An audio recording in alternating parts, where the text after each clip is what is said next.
Boxing Day bashing भाई, what a classic Boxing Day match. मजा आ गया ये देख के। Manchester United versus Aston Villa at Old Trafford, like rewind हो गई है यादें कि भाई हम लोग कमबैक मार सकते हैं, हम लोग मार सकते हैं comeback. It is such a beautiful game. After going 2-0 down, obviously I was screwed. Every fan was screwed, and we thought कि आज एक और record टूट जाएगा. Manchester United had never lost a Boxing Day home Premier League match since 1978.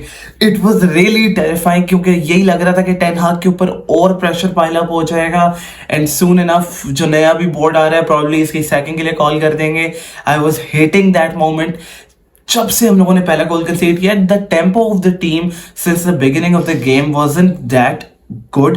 जब बिल्कुल start हुआ it wasn't the best. United was really discoordinated. आपस में इनकी passing at few close down moments इतनी अच्छी नहीं थी. इनकी coordination was not at its peak. Our centre back Johnny Evans, who I should really praise for his performance जो इसने कल रात को दी है.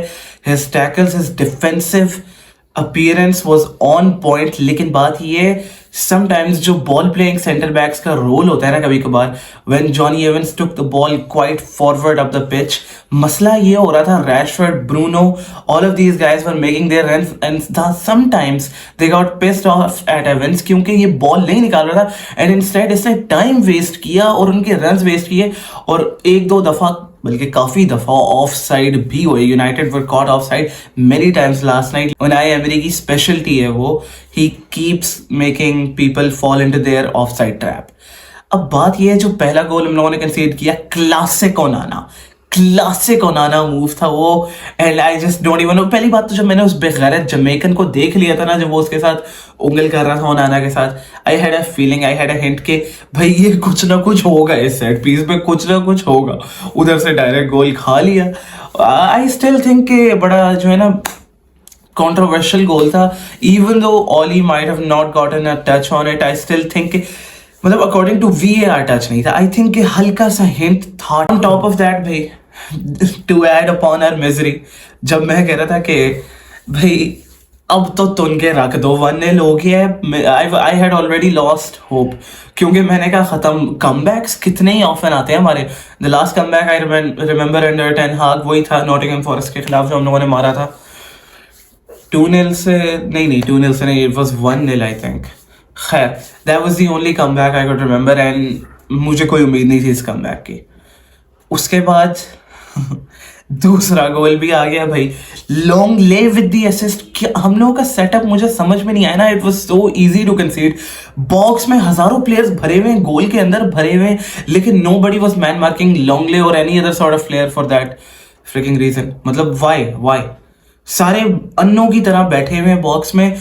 इतनी फ्री स्पेस थी लॉन्गले के लिए to give that header as an assist. मतलब it is out of my mind. लेकिन उसके बाद कहा भाई यूनाइटेड ने हम लोग भी खेलने के लिए आए हैं भाई.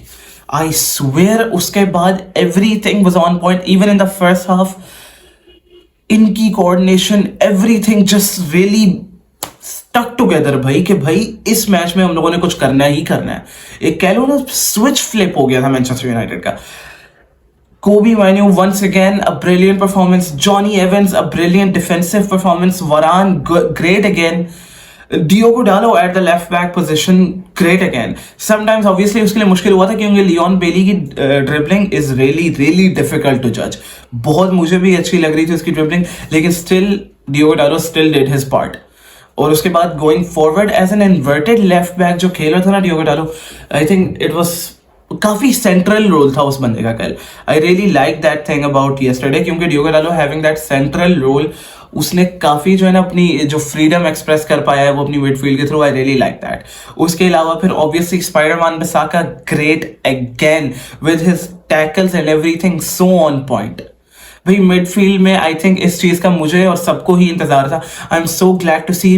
ये सबसे बड़ा इशू चल रहा था हमारा, playing McTominay again and again.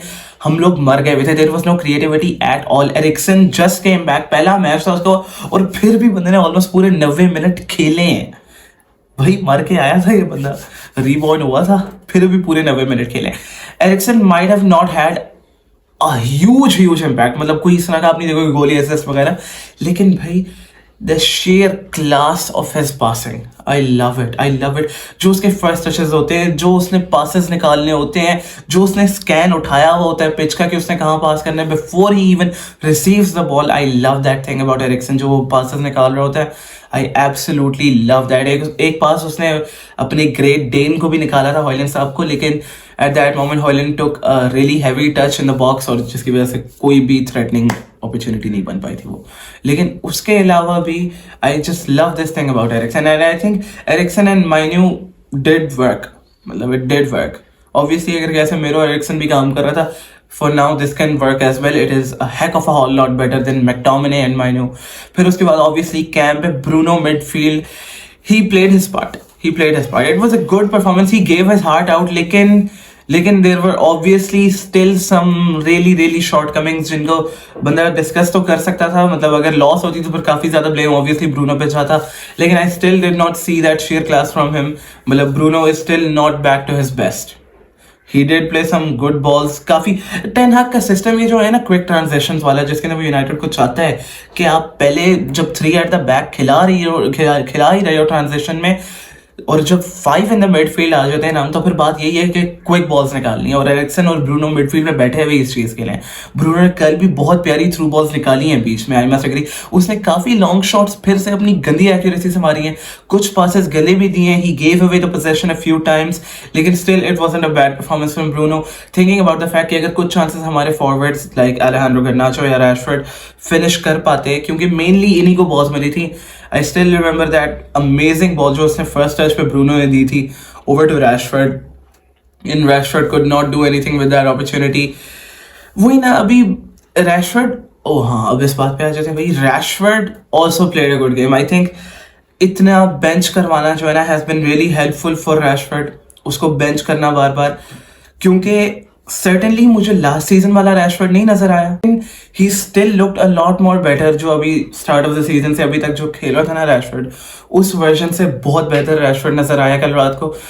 Like we killed it honestly as a team performance ना। I loved each and everything about last night, even तक कि कोई अगर न्यूट्रल फैन देख रहा होगा ना, he would have loved last night's match, क्योंकि the sheer intensity जिसके साथ यूनाइटेड खेली है ना after going 2-0 down to come back at Old Trafford, यही चाहते थे फैंस भाई। We just needed a glimmer of hope, कोई एक छोटी सी सनलाइट चाहिए थी हमें, and I'm really glad we got to see that. I'm glad when he got 2 opportunities, 2 मौके मिले बंदे को, उसने असिस्ट दिया अपनी तरफ से। पहले वाला ऑफसाइड हो गया, डज नॉट मैटर, फ्रैक्शन की मिस्टेक थी वो, अगर थी भी, वैसे भी मैं उसको मिस्टेक नहीं बोलूंगा, इट वाज जस्ट लक। लेकिन रैशफोर्ड ने दूसरी दफा भी जब मौका मिला, ही गेव दैट असिस्ट, और ऑलमोस्ट इसी तरह के सिमिलर असिस्ट इसने देने की कोशिश की थी in UCL against Galatasaray, but unfortunately did not happen. सही पास नहीं दिया था this time. It was absolutely correct. And Garnacho with that composed finish. अब आजकल तो मुझे डर लग रहा होता है when we are in front of the goal. मुझे होता है कि भाई फिनिश हो भी जाएगा कि नहीं होगा. This thing scares me. On the other hand, भाई I think Antony को भी बेंच करके सही किया, because Garnacho also gave a beautiful performance. Loved each and everything. It is hard to believe ये माइनू और Garnacho ये सिर्फ 19 साल के हैं भाई यार. Come on भाई. Too good. Garnacho तो वैसे ही for his age he's playing much better. Obviously Garnacho wasted a chance or two because of his selfishness. एक दो दफा पे वो, एक दफा जब when he had already scored the first goal, दूसरे गोल के मोमेंट पे Garnacho became a bit too selfish and coming down from the right hand side, उस बंदे ने प्रेफर किया कि वो शॉट ले ले from his right foot instead of passing the ball to a striker again, and I was getting pissed off, not because कि गोल क्यों नहीं पड़ा, but because तुम क्यों इतने सेल्फिश हो? Why do our attackers do this? Højlund had been waiting for so long to get his first goal. फिर उसके बाद भाई Bruno Fernandes played a ball in. Obviously it was a deflection from Aston Villa. Right hand side से Bruno Fernandes ने ball खिलाई and Garnacho scored it. Garnacho scored it. I became so happy कि भाई finally गोल पड़ ही गया है, और फिर मुझे लग रहा था we can complete the comeback, क्योंकि we fumbled Aston Villa literally.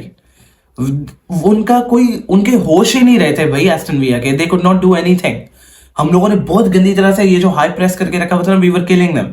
अब बात ये, we cannot deploy this high press tactic against every team, because not every team is going to make mistakes like Aston Villa, या फिर हर team में इतना कम composer नहीं होगा कि वो बार बार इस तरह की हरकतें करके हमें बॉल देते जाएं. लेकिन फिर भी let's forget about it for a second, let's enjoy the win. फिर उसके बाद जब 2-2 हो गया, the moment arrived, Rasmus Højlund finally scored. Yaar, his celebration, his passion, scoring in front of the Stretford end, just magic. That touch, finisher's touch मिल गया था उस बंदे को, उस बॉल को. Obviously it was difficult to score क्योंकि जिस तरह से वो halfway volley थी, it was tough. Mid air में उसने शॉट लिया. I've seen many of our players miss such similar opportunities. लेकिन स्कोरिंग दिस वन, और वो भी इस मोमेंट पे, वही मैं कह रहा हूँ ना, बॉक्सिंग नाइट क्लासिक मैच देखने को मिला है. What a goal for Rasmus Hojlund. Finally he gets off the mark in Premier League. वो भी scoring a winner against Aston Villa, जो इस season have been one of the most toughest opponents. You see the fact कि किसी भी team ने इस season against Aston Villa जो है ना, लूजिंग पोजीशन से पॉइंट्स नहीं जीते. हम लोग तो 2-0 डाउन थे. किसी भी टीम ने इस सीजन अभी तक ये नहीं किया. लुकिंग एट द फैक्ट जिस तरह से हमारा सीजन जा रहा है, this was a huge glimmer of hope. Let's go Red devils.